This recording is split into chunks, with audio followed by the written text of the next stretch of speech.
one of the main reasons that we're doing this event is to support Kids Art Foundation and WILDCOAST. They're two organizations that I've donated to in the past, and this time around we thought we would bring it home and just do something in the studio and donate proceeds to them. And Kids Art, they provide a really great platform for kids and families to be creative and work through some of the challenges of their journey through art making. And WILDCOAST's perfect marriage, obviously, with what I do with the water. They're stewards of our coastlines in the United States, in Cuba, and in Mexico, protecting coral reefs, the water, just about everything. So yeah, we're excited to do this and to give back.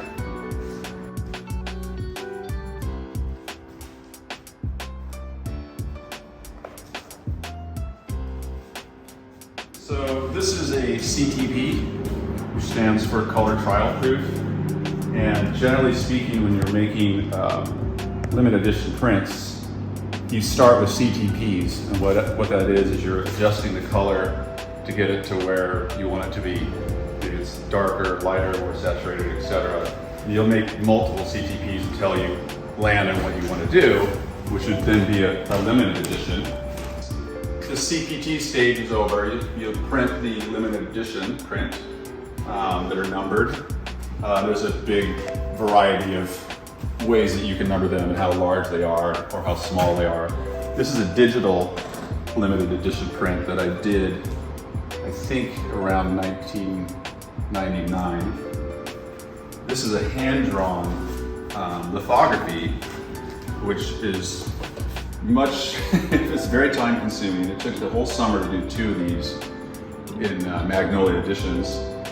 So these are artist proofs. So what an artist proof is once the limited edition is decided upon, the color trial proofs are finished, and let's say you're gonna do 120 prints, generally the artist can have 10% of that print run for themselves. In the old days, the artist picked the best of the run, because they were hand done on lithography stone. Nowadays with digital photography, they're essentially all the same, but the artist gets 10%, the printer gets a certain percentage as well. Another part of the limited edition printmaking methodology, if you will, sometimes you can take a printer's proof or an artist proof, pull it out of the edition, and then you can make what's called an edition verrier, and that's when you do something to it after it's been printed. In this case, I drew all of their bathing suits with pencil, and it makes the print completely unique. This piece here, this is called a monoprint, and the very nature of them, they're all edition verriers. I did just 3 of these, and each one, the print is the same, but I paint on top of them with ink. So each print is slightly different.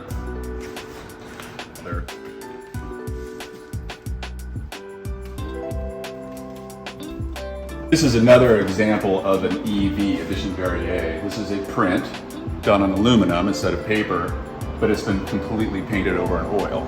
So it's its own kind of hybrid, unique edition verrier.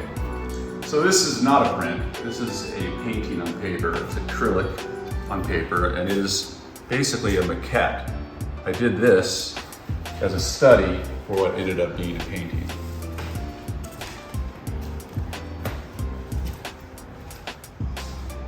Now this installation piece here, these are prints as well, but they're printed on film, clear film, and then mount them on pearlescent panels, and then resins applied to them. These are more examples of artist proofs.